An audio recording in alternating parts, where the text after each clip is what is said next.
It was during the silent film era that Felix the Cat made his debut. It was 1919 when he first appeared in a cartoon called Feline Follies. Not long after, Felix made his way to newspapers. In 1923, a comic strip was started and appeared globally in over 250 newspapers, ranging in a variety of languages.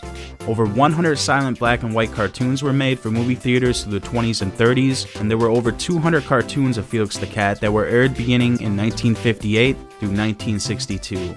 Being the first cartoon superstar, an abundance of merchandise was created.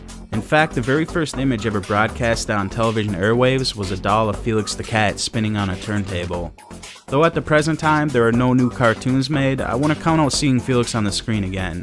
DreamWorks Animation bought the rights to the character in 2014 to create a fashion line. Felix the Cat is a true icon, a true piece of Americana, and coming close to 100 years since his debut, is still never forgotten. Now with Felix being all those things and merchandise everywhere, you'd think there must be a slew of video games. Not the case, only one game exists, and it was released for the Nintendo and the Game Boy. Today, ladies and gentlemen, we will look at the 1992 release of Felix the Cat. Developed and published by Hudson Soft, Felix the Cat is a platformer where you control Felix and are on a mission to rescue Kitty from the evil grips of the Professor, who's kidnapped her and is demanding that you hand over your magical bag of tricks. Felix, though, is no pushover and is giving the bag to no one. You will venture through 9 levels and 23 different stages to find the Professor, destroy him, and rescue your girlfriend. Your typical damsel in distress story.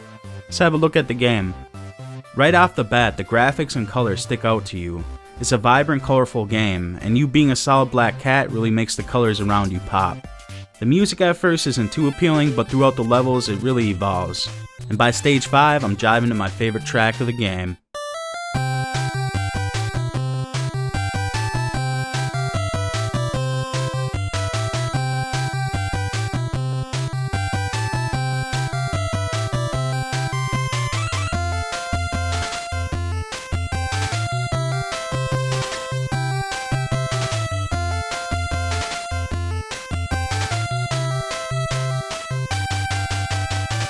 First starting out, my platforming habits took over and I jumped on an enemy. To my surprise, I was dead.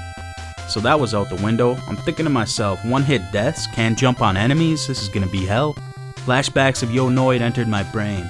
I then rested easy, as I soon discovered that Felix gains power-ups by collecting emblems that are scattered throughout the level, giving Felix brand new abilities and the capacity to take more than one hit at the cost of losing your newfound power-up. Every 10 emblems collected, a heart will drop. Collect it and you'll be granted a new power. Most of the time there are 3 different upgrades to collect, but not always, it depends on what stage you're on. So at max power you typically can take 4 hits before dying. Your magic power will slowly drain. If it drains all the way, you will revert back to your previous power of Felix. But not to worry, because the emblems will also drop milk icons that will replenish your magic power, allowing you to hold on to it throughout the level. Every 5 icons collected, 3 milk bottles will drop. If collected, each will give you a portion of your magic meter back. Collecting a heart while Felix has his max power will grant you an extra life. One of the biggest flaws and yet qualities of this game are the enemies, the stages, and the bosses. They hold true to Felix the Cat, and those familiar with the cartoon will recognize many of the sprites or levels you venture through. Now this even holds true to the power-ups as well.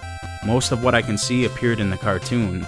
The flaws come from the fact that the enemies and bosses offer no challenge, and the stages are relatively short. There are a few patterns to the movement of enemies, and their placements are forgiving. Most of the bosses you will just shoot until they're dead, all being fairly inept, including the final boss that is a pushover a 5-year-old could beat. While this game delivers on almost every front, from the graphics to the sound, it offers a less than memorable experience.